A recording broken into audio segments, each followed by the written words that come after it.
This is a smart hummingbird feeder, which is basically a hummingbird feeder with a camera built in, and it has an app that will identify hummingbirds and show you, when you have a hummingbird there and kind of record things for you.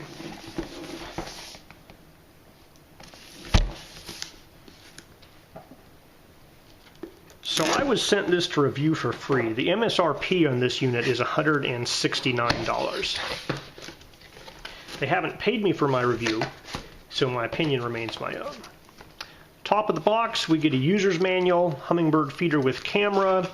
It tells you kind of what's in the box, how to set up the antenna, how to charge it, how to turn on and off the camera, all what the indicator lights mean, how to get the VicoHome app. You have to sign up for a new account, add the camera to the app. It only supports 2.4 gigahertz networks, basically how to use the app. If there's an optional solar panel you can install to charge it. How to clean the hummingbird feeder.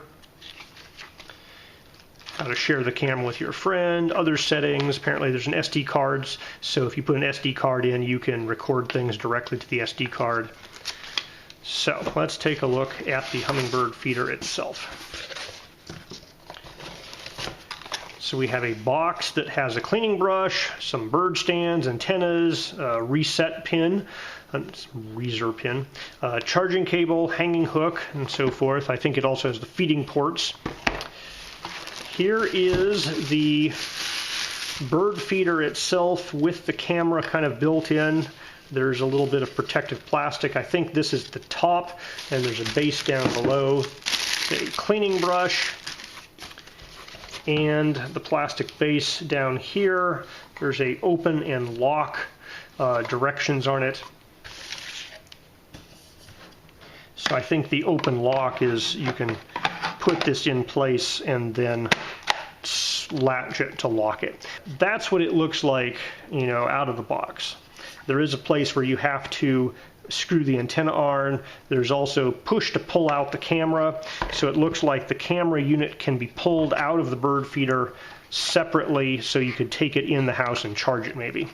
So that camera unit does come out. There looks to be some adjustability. You can point it up or down a little bit to aim it.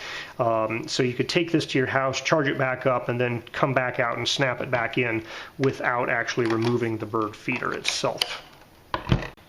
Okay, so in the accessory box, we have the antenna, a little cleaning brush, not to be confused with the big cleaning brush, the charging cable, which is just a USB-A to USB-C cable, the 6, feels like rubber feeding ports, 2 bird standing ports, which I assume somehow snap on to probably right up here. And there is also this specialized hook which has an ant moat, and so essentially you, I think, fill this with water and that keeps ants from climbing down the hook and getting into your nectar. So notably not in the package is hummingbird nectar. So you are either going to have to make your own or go to a store to purchase the hummingbird nectar to fill the container with. So this does appear to be kind of a white label hummingbird feeder. There is a sticker on the back with the brand name and the support information for this particular seller.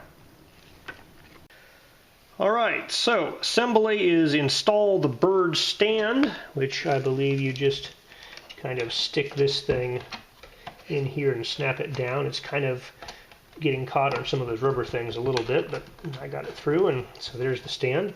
There's already 3 yellow rubber things attached here.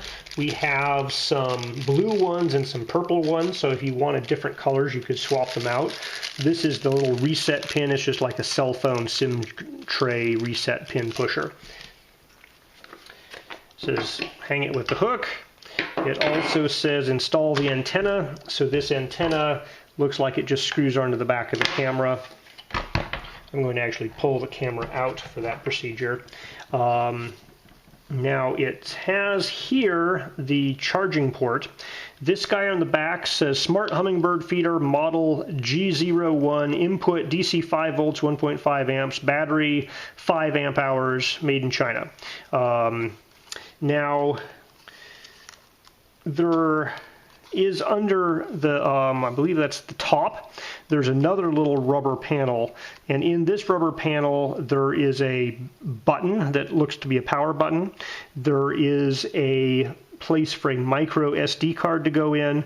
There's another DC 5 volt port here that looks like you could also charge it via that port as opposed to using this port here perhaps. So it might be that one of these is for the solar panel and one of these is for charging. It indicates in the manual you can charge with the port on the back. It also says that port there was a charging port, so it looks like either of those ports could be used. There's also a reboot button, which is the tiny little hole in here. So that tiny little hole has a P, which is the reboot button right there. There's a little thing here, I'm not sure if that's an indicator LED or what, but it has not been labeled in the manual as to what that is, I don't believe. So yeah, that thing there is not labeled in the manual.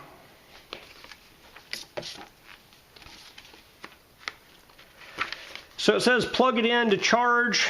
Yellow light solid when charging, solid green when fully charged. Takes 6 to 8 hours to fully charge your camera. Alright, it has a USB-C charging port. Let's see if it works with a USB-C power delivery cable. And no, it does not correctly negotiate USB-C power delivery for charging. I'm going to try this other USB-C port that's hidden under the case here. And that one does say welcome, and it is charging. So it is possible to charge this with a USB-C power delivery charger, but only through that port there. This port back here, it doesn't work with a power delivery charger. So the solid yellow indicator light is on, it's charging. This guy is drawing 0.79 amps, so it's charging at 4 watts. I'm going to try a regular USB-A to USB-C cable. So this cable just is a dumb cable. It always has 5 volts available at it, and so we are going to just try this back port with that guy. And it does charge and draw power out of that guy. So if you plug in the USB-A to C cable, or any cable that has 5 volts available to it without power delivery negotiation, it'll charge through the rear port. That yellow light is also on, and so it will charge. It's also 0.78, so basically 0.8 amps, about 4 watts. So if you have a power delivery charger and you want to charge this guy, you have to go in through the top port. If you just have a generic cable like the one they provide, you can charge from the back port, and I'm pretty sure you could charge from the top port as well. So yeah, so a generic USB-A to C cable that just provides 5 volts, you can charge through either port. And so essentially, if you want to charge through this rear port, you cannot use a power delivery requiring phone charger. You just have to use a generic 5 volt supply. Okay, page 16 of the manual tells you how to mix sugar and water to make hummingbird nectar. Or you can buy commercial hummingbird nectar that might have a few preservatives in it so it lasts a little longer. And then you fill this guy up. Okay, so we want to make sure this guy is tight. We don't undo that to pour stuff in because it would leak out. Instead, we turn this upside down and either partially fill it or fully fill it up. It says maximum 0.6 liters. So I'm going to go not anywhere near all the way full on this guy.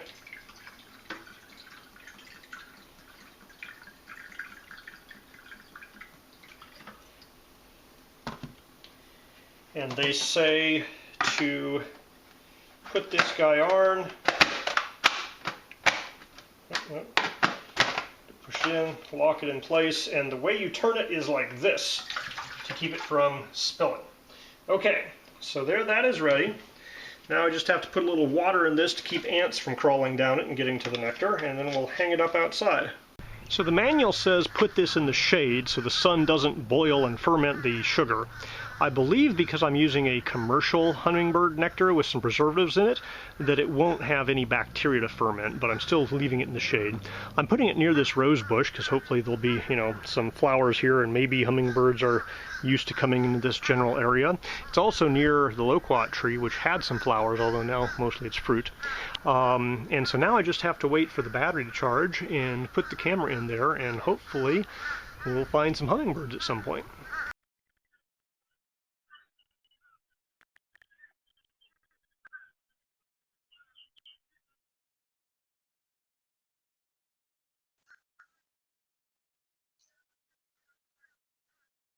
So I tried putting a zip tie on the hook there that it's hooked into, but that doesn't keep it from shifting around in the wind enough for the motion detector to go off. There's also a hook down here that attaches the ant guard to the actual red cap, and that is also something that can shimmy around a bit. So I think you're just going to have to accept that in the windy conditions this guy's going to move all over the place and trigger motion alerts.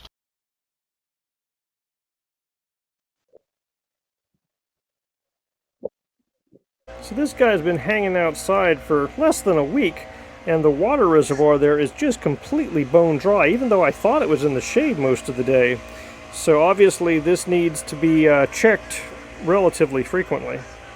So I had this thing pointing where it could see that road over there, and I was getting hundreds of false alarms a day, which I think was detecting cars going by. It also would start the video recording late enough that you wouldn't see what triggered the motion alarm, but if you see a car go by, you get a motion alarm, and then the video would not actually show the car. So I've turned it around facing the other direction, where hopefully there'll be less things other than hummingbirds on it.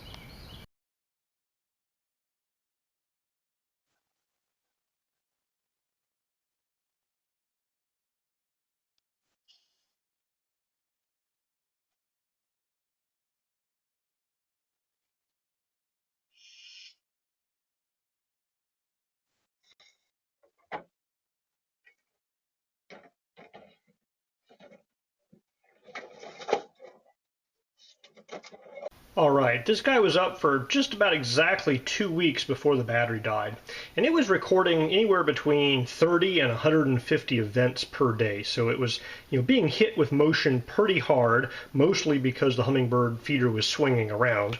So we're charging it back up. It's drawing 0.7 amps, and we're keeping track of how much power is going to go in to fill it all the way back up. Alright, this guy's done charging. And it took 27 watt hours to fill it back up. So it has approximately 25 watt hour battery. Alright, final thoughts on this smart bird feeder. I never had hummingbirds approach the feeder, and that might just be the time of year or the fact that I haven't been patient enough, but it's been out there for 2 weeks, and so far I have lots of videos of this thing swinging in the wind, a couple of videos of people walking by and so forth, but no videos of an actual hummingbird. Now, as a hummingbird feeder, it looks pretty much like other hummingbird feeders, and I believe it would work fine as a hummingbird feeder. As a security camera, this camera is pretty nice. It definitely detects motion. Anytime anybody walked by, it would detect it. It detected motion a little too much. It would detect cars going by, and I had to actually move it to point away from a road so I'd have less false positives. But even so, the mounting system here isn't great for a security camera, because when it swings around, and it swings in just a little bit of breeze, and when it swings, it detects motion, and it makes a little alert on your phone, and it basically will record a little video sequence and run down the battery. And so this guy took about 2 weeks to run the battery completely down, and that's with a decent number of motion events. I mean, I had one day that had like 600 motion events. And a couple days were like 35 or 100 motion events. I eventually turned off the alerts on my phone because it got to be too annoying. I did not pay money for the AI detection features. Those might have cut down on the false positives a little bit, but I think the swinging action of this thing really doesn't make it great for a security camera if you want no false positives. Now, I am convinced that if a hummingbird had approached the hummingbird feeder, it would have got a video of it, as opposed to just, you know, some crows eating the loquats next door. So far, it hasn't done what I wanted it to do, which was take pictures of hummingbirds. It's not a great solution as a security camera. If you want a security camera, I think you want to get a camera that's mounted fixed and not swinging around in the hummingbird feeder. It works. It takes videos. I think it should feed hummingbirds correctly, even if I haven't been able to test that because no hummingbirds cooperated with me. At the price point, it feels steep. I mean, the camera adds a decent amount to the price point, but even so, you can buy a Wi-Fi camera and you can buy a hummingbird feeder for less than this package. The big advantage here is it's integrated, it's pointing right at where the hummingbirds are going to be. Otherwise, you'd have like a feeder and a camera on the side and something like that. So there's nothing wrong with it. It just didn't make hummingbirds magically appear at my house.